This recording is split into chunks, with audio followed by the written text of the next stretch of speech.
The BJP is about to take a very, very big decision. The BJP is about to choose its new president, a decision that is coming against the backdrop of a series of other developments.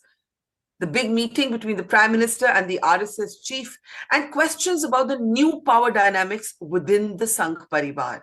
My guest today, whom you can see on your screen, is senior journalist and author Ashutosh, out with a new book called Reclaiming Bharat. The book explores many of the contemporary political questions of our time.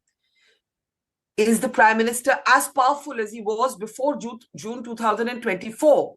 Perhaps he took a knock in the Lok Sabha elections, but what about a series of assembly wins after that? What about characters and personas like Yogi Adityanath, who refuse to take diktats from Delhi in the way that other BJP leaders do?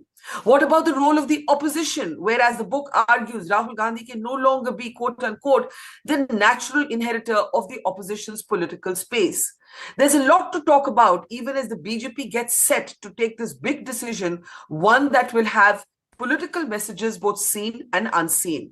Ashutosh, thank you for your time today. You've also, of course, had one experience that I haven't as a journalist. You have spent one part of your life also trying out politics as an Aam Aadmi Party politician, which you then left, and you're back to your first love, journalism, which is the hat that you wear when you write this book.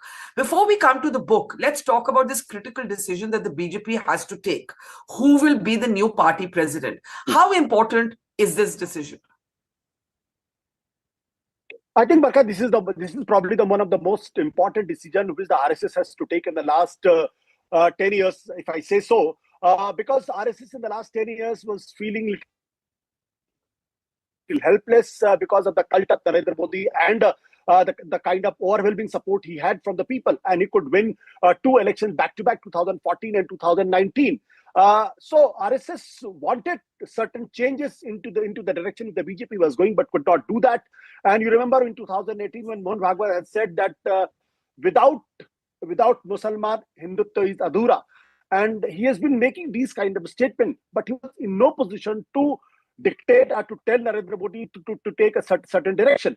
But after 2024 parliament election, when the BJP could not touch 272 seats on its own, and it was reduced to 240, and to form the government, they had to take support from other allies. That was the time when the RSS decided to strike. And I think RSS has made up its mind that enough is enough. Now, anybody who becomes the party president should be a person of independence mind, who can take independent decision, who should not be taking diktats from the Narendra Modi and Amit Shah. And it is because of this reason that for the last 1.5 years, BJP has not been in a position to take a call that who should be the party president. And Mr. JP Nadda is probably having the 6th year as a party president.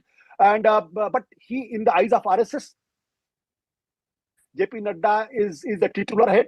He has no guts to stand up to Narendra Modi and Amit Shah. And that line of understanding which RSS has today. So they want somebody who's independent, like Nitin Gadkari or Rajnath Singh or even Sanjay Joshi.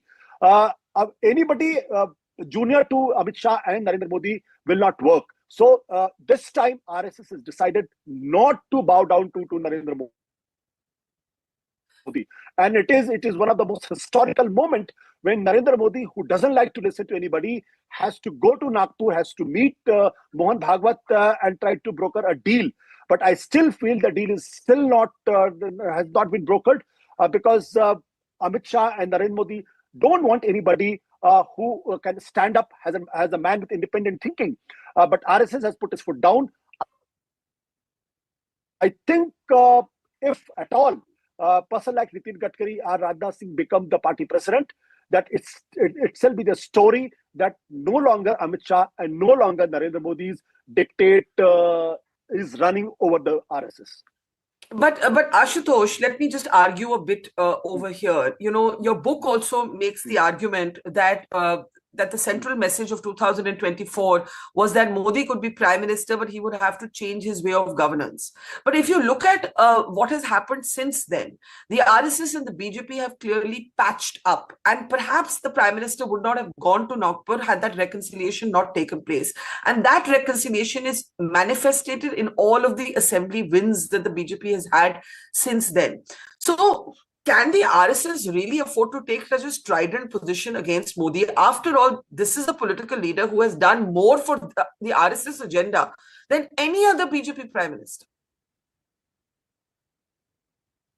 See, Barkha, I think this is a very, very tricky question. And there is no simple answer to this particular question, because there's no doubt that Narendra Modi has done what no other the BJP president, the BJP prime minister has ever done. Because of Narendra Modi, BJP got 272 seats, and they are in the government in the third term also. So it's all because of Narendra Modi. But RSS has been observing one thing, that because of the over-dominance and over-dependence over Narendra Modi cult, the organization is suffering and suffering badly. So they are worried about that once Narendra Modi is not there, if organization is getting weaker, that how the BJP will go forward, and how the whole concept of collective leadership will take shape again. That's the point number one. But much bigger question is not the political, but the ideological question. The ideological question is that the RSS is worried because the kind of global attention which the Hindutva has got because of Narendra Modi and because of his virulent anti-Muslim politics. And the RSS senior leaders have told me that they are worried that the way political Islam has got discredited globally, same thing can happen to Hindutva if Hindutva, which has been pursued by BJP and Narendra Modi, is not restrained. So they want to wait, and they have told me categorically that Mr. Narendra Modi's or Amit Shah's next target can be to be the president, to be the prime minister of the country, or to the home minister of the country. But that is not the priority for the RSS. Their priority is the Hindu unity. And if they have to wait for another 25 years, they are willing to wait. They've realized that if Hindutva gets discredited like the political Islam, then that will be the death of the RSS. That will be the death of Hindu unity project. That will be death of the civilizational utopia which RSS has been pursuing for the last 100 years. So they are little worried on that point, and that's why they don't want to take risk. If they had to sacrifice, if they had to cut Narendra Modi to size, they will not hesitate, and they'll go to certain extent. But that does not mean that the RSS is going to compromise on the ideological core of the Hindutva. The difference is that they know that that we have gained enough in the last 10 years, in almost 11 years. The time is to consolidate that, wait for some time, and then take a next leap.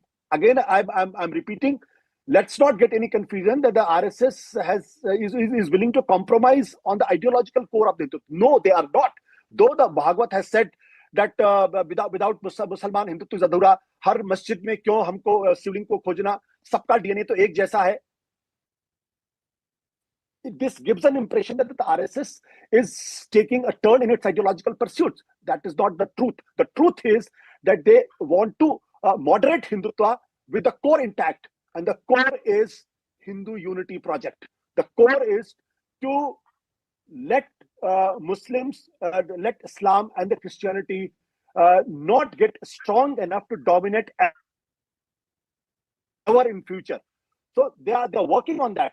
But their immediate concern is the way Hindutva has moved in the last 10 years, that possibility is in their mind that it can get discredited like the political Islam has get discredited. And there's another concern for the RSS. The concern is that if the Hindutva warriors are not stopped or restrained, the leadership of the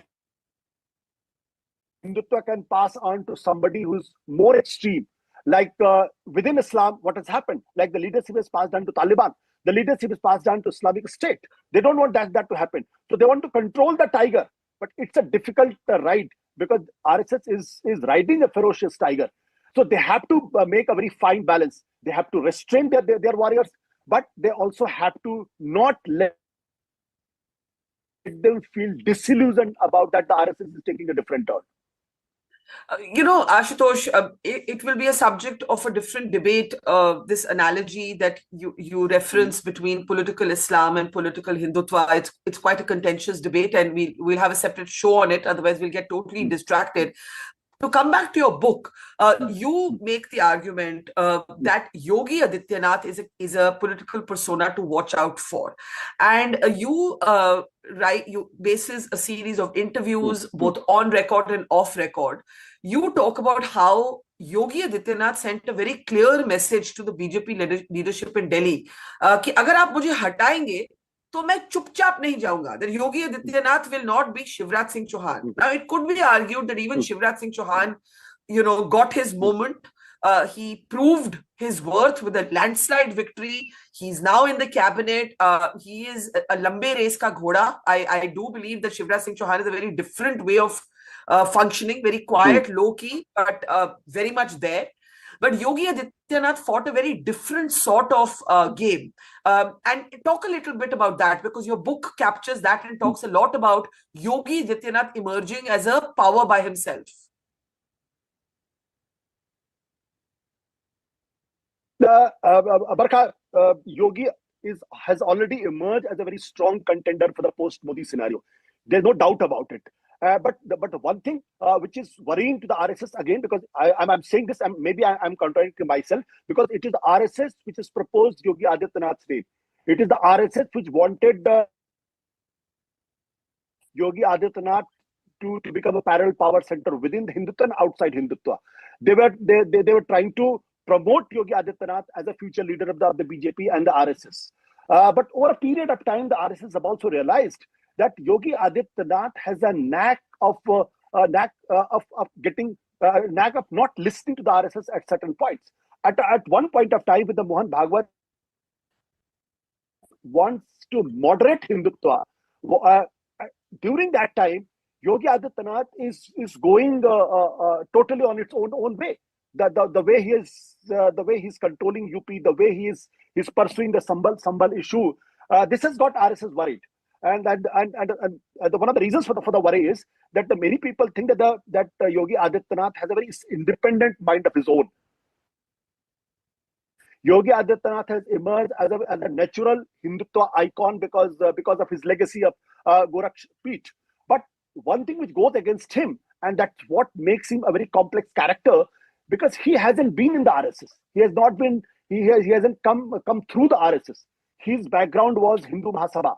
And so he was adopted into the BJP, and then he was promoted as a Hindutva leader to become the chief minister. Whereas if you compare him with the Shivraj Singh Chauhan or Nitin Gadkari or Rajnath Singh or Amit Shah or any other leader, all of them had gone through the RSS Sakha and RSS discipline and had spent a lot of time in the RSS. So they are RSS product and RSS boys. But unfortunately or fortunately, Yogi Adityanath is not made of that RSS DNA. That's what I've been told by several leaders of the RSS, that now they have become a little bit cautious about Yogi Adityanath. And Yogi Adityanath has also realized that there might be attempts to clip his wings. That's why he has been making a very strong statement. He's giving a very strong statement to the message to the RSS as well as to the Narendra Modi. What he has been saying, when questions are asked whether he would like to go to the Delhi, he's saying, I will go back to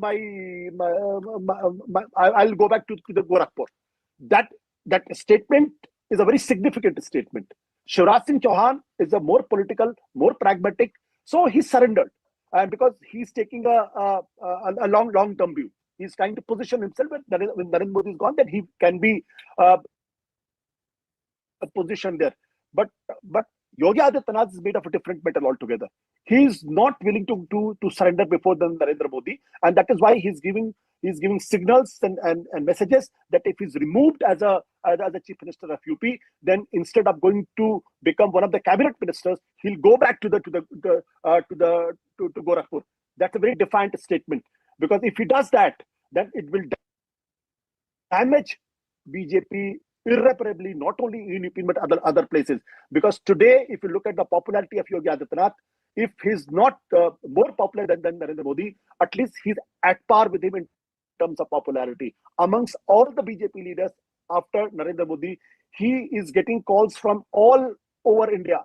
Among the Hindutva leaders, among the Hindutva followers, among the Hindutva warriors, among the BJP, He's the one who's required everywhere. That kind of following, even Amit Shah doesn't have. That kind of following, even the Shivraj Singh doesn't have. So he is undoubtedly the number 2 leader in BJP in terms of popularity, and he knows that if he could get a third term for himself in 2027 assembly elections, there's no stopping. Like Narendra Modi was unstoppable after winning term for himself in Gujarat. So he's working on that. But RSS is also today is more worried, more cautious. Narendra Modi is also cautious because Narendra Modi knows that if Yogi Adityanath takes over the reins of the BJP once he's gone, then probably his legacy will be in jeopardy. His legacy will be disturbed. But if somebody else like Amit Shah or anybody else who has been nurtured by him, if he takes over reins from him, then it will be then his legacy will go on. So he's also worried about his future legacy. But Yogi Adityanath is on a different tangent altogether now, and that had made RSS to think twice about putting his bet on Yogi Adityanath. But let's argue this from the other side for a moment. You talk about the RSS wanting to moderate Hindutva. The Prime Minister did make speeches that attracted headlines for all the wrong reasons in the Lok Sabha campaign. But since then, if you see, there has been a kind of a malleability in Modi's brand vis-a-vis the Muslim community. You've just had this big meeting with the Bohra community. You have a very concerted outreach with Pasmanda Muslims in Uttar Pradesh, right? You have Modi going to the Sufi Jahan-e-Khusro festival. You have perennial meetings with the Ajmer Dargah representations. On the other side, you have the Waqf legislation and the Modi government's position on that and other core issues that they've believed in. What I'm trying to argue is, where does Yogi Adityanath fit in with the RSS wanting to moderate Hindutva? Modi fits in much more with that model than Yogi does. I think it's very difficult to answer this question for the simple reason because RSS is basically has not been able to put it. Let me put it differently. What is RSS agenda? RSS agenda is Hindu unity. What is Modi's agenda? Yes, Modi is a Swayamsevak of RSS, but his primary agenda is politics. What the RSS believes in and what Mohan Bhagwat has said in 2023 Ahmedabad, categorically he says politics is only a facilitator. Politics is not the primary virtue for the RSS. It is the secondary virtue. What is the primary virtue for the RSS? Is Hindu unity. So they have realized that because of Narendra Modi, the Hindutva has got a great traction, has great acceptability across. But the time has come to consolidate that. That is why they wanted to promote Yogi. He thought that the Yogi can be a natural choice for can be natural successor to Narendra Modi. But of late, RSS have also realized that Yogi at times gets very indisciplined. Yogi doesn't want to listen to him. I think what Narendra Modi is doing for the last 6-7 months, the way he's trying to reach out to the Muslims, he's trying to buy time with the RSS. He's trying to tell RSS that I understand what is your dilemma is. I also don't want a standard Hindutva which can get discredited. But his problem is he has to contest elections. He has to win elections. And he knows that if he's going to moderate his Hindutva, then probably he will antagonize, he will disappoint his own followers who in the last 10 years have been following a very aggressive Hindutva politics, which is based on hatred towards the Muslims. So he is also in a bind. I'm not saying that he has entirely surrendered to the RSS. Yes, he's trying to make RSS understand that he's also changing, but his political compulsion is such that he has no other option than to call Muslims infiltrated, that the way he did in 2024 elections, and the way he pursued Waqf bill. That is again that is again an indication that he doesn't want to leave that path of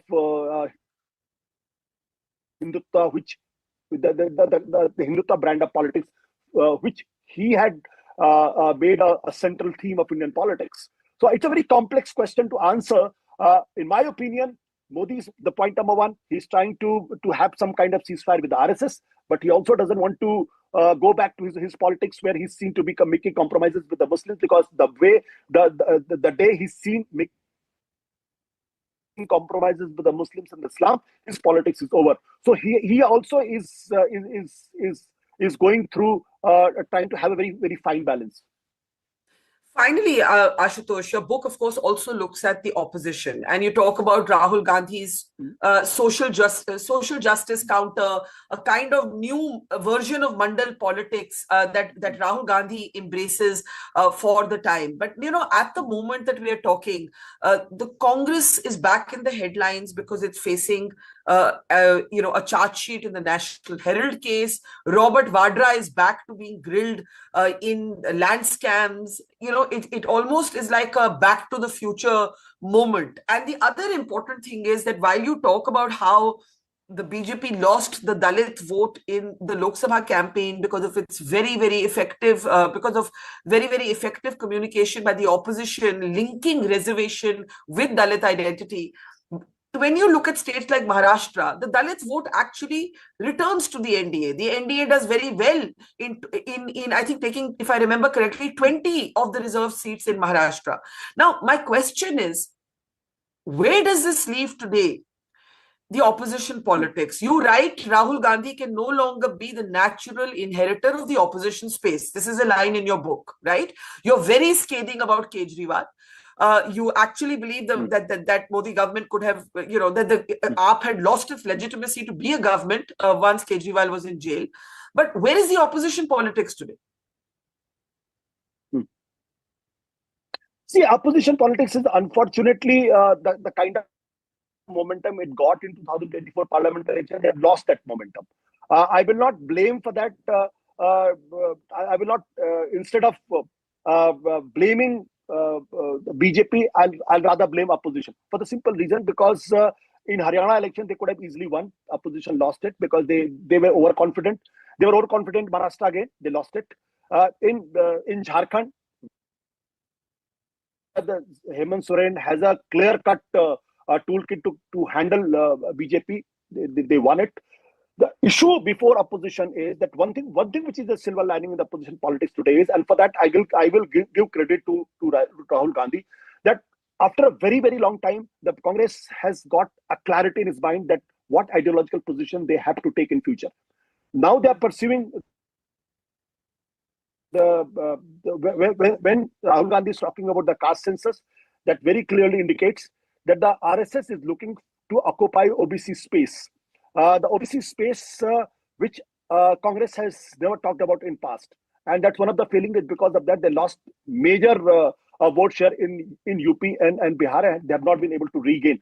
That's why if you look at their 8th April 2024 the manifesto of the party, where he categorically says that 50% limit has to be increased. In the private sector, there should be reservations. These are not a statement which Congress has made in the past.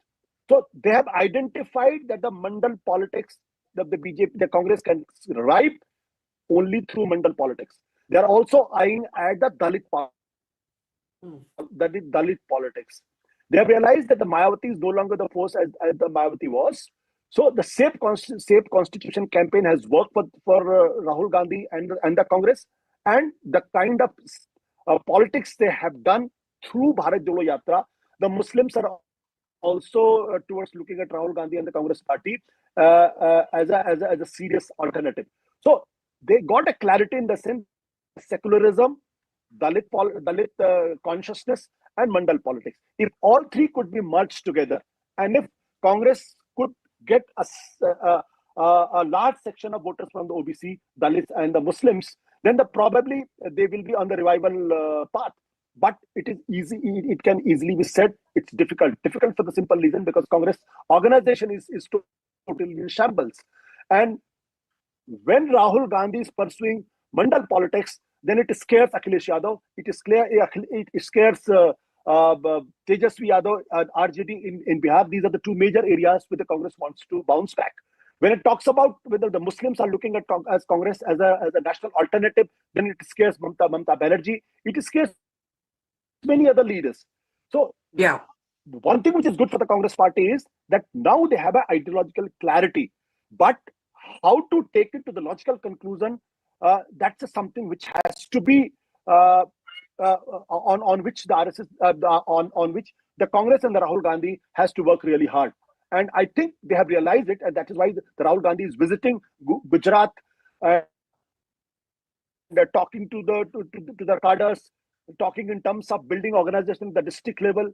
He is going to Bihar, talking to their cadres. They have realized that unless they build organization, but organization building is not is not something which can be done in a month's time or 2 months time. It will take time. yeah. So what I'm suggesting is, what my inference is, that Congress has got clarity. They know what can be the alternative ideological paradigm vis-a-vis Hindutva, but they do not know how to take it to the logical conclusion unless they have an organization, and which is their biggest failing at the moment. All right, Ashutosh, we leave it there. Many fascinating questions thrown up and explored by Reclaiming Bharat, Ashutosh's new book. Whether you agree or disagree, if you are interested in politics, do pick up your copy. It traces the journey of not just what happened in the Lok Sabha elections of 2024, but asks the important question, what might happen next? And that's the question that concerns, of course, everybody, no matter which side of the political divide you're on. Ashutosh, thank you, and great talking to you. Thank you. Thank you. Thank you. It's great to see you here. Thank you for watching our work. If you haven't subscribed yet, don't forget to click the bell icon and subscribe to Mojo Story and support independent, robust journalism.